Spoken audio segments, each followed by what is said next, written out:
Salut internet. Certains le savent déjà, j'ai lancé mon propre site il y a quelques mois et depuis j'ai posté pas loin de 70 articles sur des lieux insolites ou des personnes aux récits de vie exceptionnels. Et vu que beaucoup d'entre vous viennent tout juste de découvrir l'existence même de ce site, pour vous donner une petite idée de ce qu'on peut y trouver, voici 7 personnes au destin rocambolesque. Ça fait combien de temps que t'as pas entendu ce mot, tiens, dans une intro de vidéo? Et vous inquiétez pas, pour les abonnés les plus fidèles qui auraient déjà lu tous les articles, sur les 7 personnes, il y en a 4 dans la liste dont vous n'aurez jamais entendu parler. Allez, c'est parti.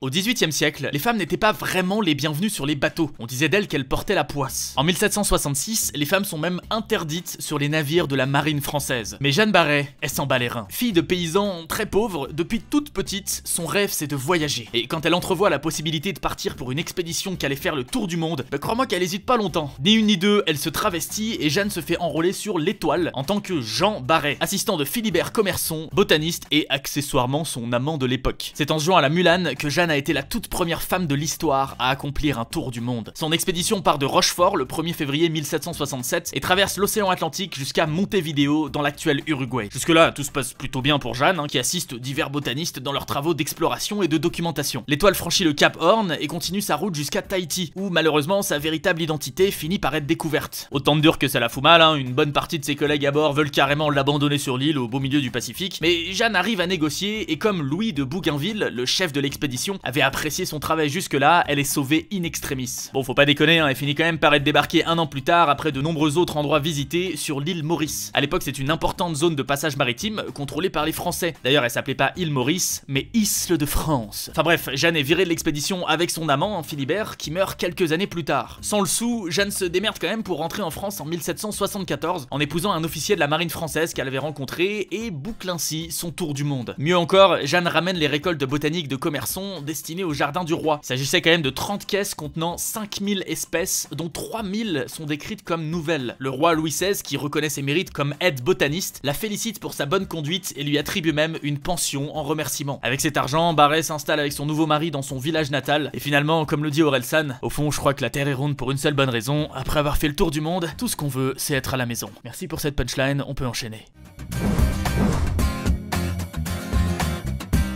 Moïse a séparé la mer Rouge en deux. Atlas a passé son existence à soutenir la voûte céleste. Yacouba Sawadogo a lui arrêté l'avancée du Sahara. Ce mec au destin unique au monde est originaire du village de Gourga au Burkina Faso, dans cette région semi-désertique entre Sahara et Afrique noire qu'on appelle le Sahel. Dans les années 1960, alors qu'il exerce le métier de commerçant, le natif de Gourga est alarmé par les prévisions de sécheresse qui planent sur sa région. Yacouba décide de laisser tomber son commerce pour se mettre à l'agriculture. Totalement seul dans sa démarche, novice en la matière et sans argent, il a quand même du courage. Pour comprendre comment la nature se régénère, il passe 2 ans à sillonner le désert. Il remet au goût du jour une pratique agricole ancestrale, le zaï. Il s'agit en fait de creuser des petits trous et de les remplir de débris organiques. Ces derniers attirent les termites, elles s'installent dans les cavités et creusent des galeries qui retiennent l'eau lors des saisons des pluies. Si ça fonctionne bien, on obtient un bonsaï. Il reste plus qu'à planter les graines et cultiver son champ. Passé maître dans cette technique, le paysan burkinabé plante également des graines d'arbres. Et 40 ans après, c'est une vingtaine d'hectares de forêt qui font face à l'avancée du désert. Les habitants de la région, au départ plutôt sceptiques, on peut se le dire, maintenant ils s'initient carrément à cette technique et des scientifiques experts en agriculture, en agronomie des sols et en reforestation viennent du monde entier pour apprendre les techniques du maître Yacouba. Et malgré tous ces efforts, malheureusement, aujourd'hui un projet immobilier menace 80% des champs qu'il a fait pousser, ainsi que l'unique maison du terrain contenant la banque de graines. Et ça, je suis désolé, mais c'est vraiment pas cool.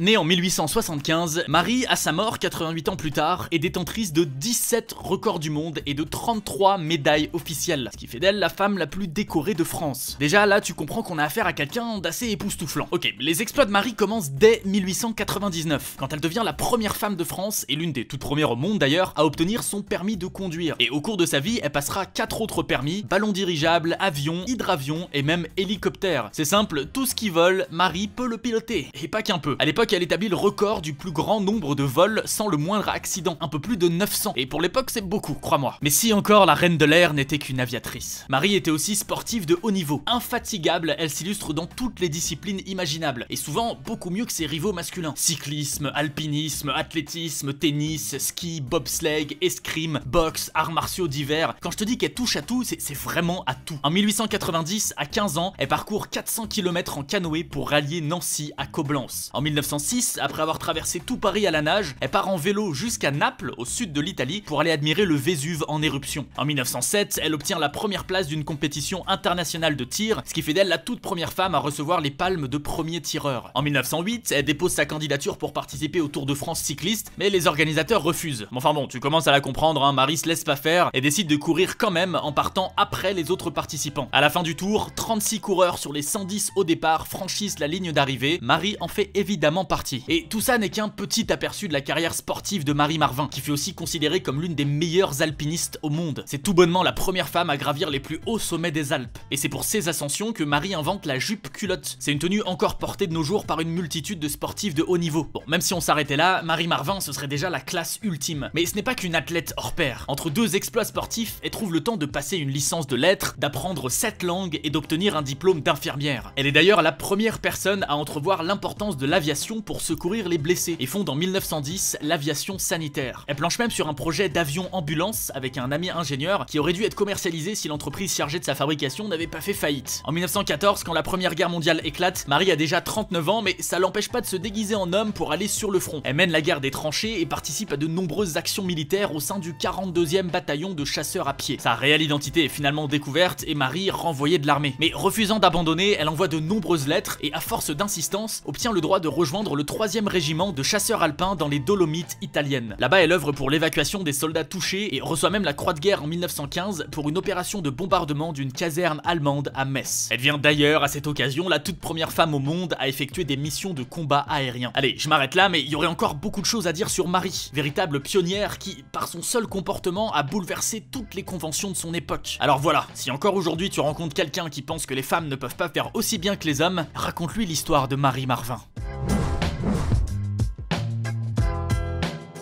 Tu es peut-être fan de Cersei dans Game of Thrones. Eh ben je te présente ta nouvelle idole, Anna Ivanovna, impératrice de Russie de 1730 à 1740. Alors qu'elle n'y était pas du tout destinée, elle s'est retrouvée propulsée à la tête de près d'un 6e des terres émergées du globe. Si elle n'a aucune formation scolaire, elle peut se vanter d'avoir eu une vie amoureuse très mouvementée. Un premier mari mort d'alcoolisme au bout d'1 an de mariage, suivi d'un duc dont elle se lasse finalement pour le fils d'un palefrenier, après quoi elle se fiance à un certain Maurice, fils du roi de Pologne et duc de Courlande. Mais pas de bol pour Anna, le tsar, Pierre le Grand, ne voit pas cette union d'un très bon œil et son bien-aimé doit déguerpir aussi sec. S'ensuit alors toute une série d'événements qui la portent sur le trône de manière tout à fait improbable. Après la mort de Pierre le Grand, et celle prématurée de tous ses successeurs, la noblesse russe doit élire un nouveau dirigeant pour l'Empire. Les aristocrates ont dans l'idée de mettre au pouvoir une marionnette facilement manipulable. En tant que nièce de Pierre le Grand, Anna semblait être la victime toute trouvée. Grosse erreur. Une fois arrivée involontairement sur le trône, notre impératrice délègue aussitôt la paperasse administrative à son favori du moment pour se consacrer pleinement aux monstrueux divertissements qui forgeront sa terrifiante légende. Autant te dire que le pays est complètement laissé à l'abandon, les villages sont en ruine et tout le monde crève la dalle, mais ça Anna s'en moque totalement puisque dès qu'elle passe dans un village, elle exige que les pauvres soient gentiment conviés à se faire la malle avant son arrivée. Et si elle a le sang chaud, Anna sait aussi avoir un cœur de glace au sens propre du terme. Pour bien mettre la misère à un prince qui avait épousé une catholique, c'était quand même un acte de haute trahison dans un empire orthodoxe, elle en a fait carrément son bouffon de cour et le force à se marier à une servante qu'elle avait soigneusement choisie pour sa laideur. Les festivités ont duré plusieurs jours pendant lesquels elle trouvait tout un tas de moyens d'humilier les deux pauvres jeunes mariés devant toute sa cour, avant de les forcer à passer une nuit de noces dans un palais de glace spécialement construit pour l'occasion. Bien dérangée la nana quand même, hein. Mais c'est pas tout, y a qu'à voir ce qu'elle collectionnait. Son truc à elle, c'était les nains. Et pas les nains de jardin, les vrais nains, comme Gimli ou Passepartout. Elle en avait plein, des nains, des naines, des estropiés, chacun ayant son petit sobriquet et on l'imagine, sa petite particularité physique sur laquelle l'impératrice pouvait s'acharner à souhait. Une belle psychopathe, Anna Ivanovna.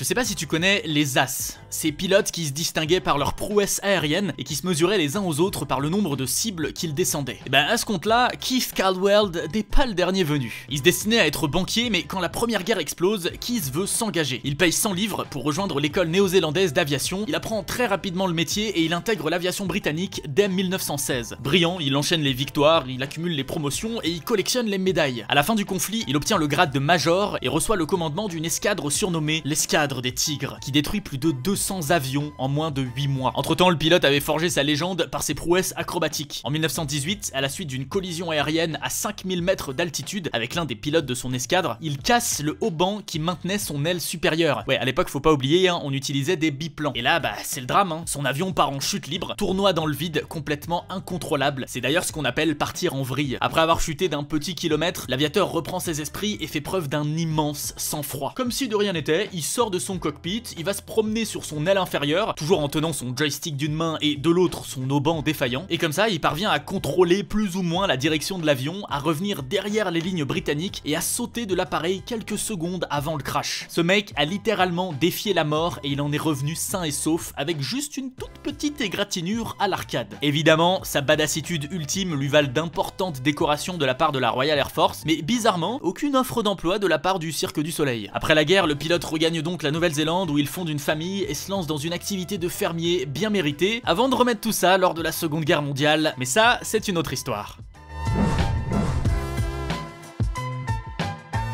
Femme noire américaine née en 1920 en Virginie, Henrietta Lacks n'était pas forcément partie pour avoir la vie facile, ni même pour rester dans l'histoire. Et d'ailleurs, Henrietta n'a pas eu la vie facile du tout. Elle s'en est allée à 31 ans après avoir longtemps travaillé dans des champs de tabac. Mais sans même le savoir, des centaines de millions de personnes doivent aujourd'hui leur vie à cette femme. En fait, si Henrietta est morte si jeune, c'est parce qu'elle avait un cancer, une tumeur au col de l'utérus qui s'est développée très rapidement et qui s'est métastasée dans tout le corps. Pendant qu'il tentait de la soigner à l'hôpital John Hopkins, à l'époque un des seuls de la région d'ailleurs à accepter les patients noirs, un des médecins a fait 2 prélèvements de cellules souches sur la tumeur d'Henrietta, sans la prévenir ou lui demander son autorisation. En mode j'arrive, je prélève et je me barre. Après sa mort qui intervient quelques jours plus tard, ces cellules prélevées sont les toutes premières à avoir pu être cultivées in vitro. En gros, on peut les reproduire à volonté et c'est pour ça qu'elles ont été utilisées dans des labos du monde entier sous le nom de HeLa pour Henrietta Lacks. Dans les années qui suivent, les scientifiques arrivent, grâce aux cellules HeLa, à établir in vitro des lignes de cellules d'autres cancers, que ce soit de poumons, gorge, foie, etc. Alors que toute tentative de ce genre avait échoué jusque-là. On estime aujourd'hui que les cellules d'Henrietta sont à l'origine de plus de 11 000 brevets dans des tas de domaines différents de la médecine. C'est juste hallucinant le nombre de patients qu'elle a permis de traiter. Et le pire dans tout ça, c'est que sa famille n'a jamais été mise au courant. Et ce jusqu'à il y a 8 ans à peine, grâce à l'enquête de la journaliste Rebecca Skloot, qui a remonté la trace des cellules HeLa. Enfin, Henrietta peut bénéficier de la reconnaissance qu'elle mérite.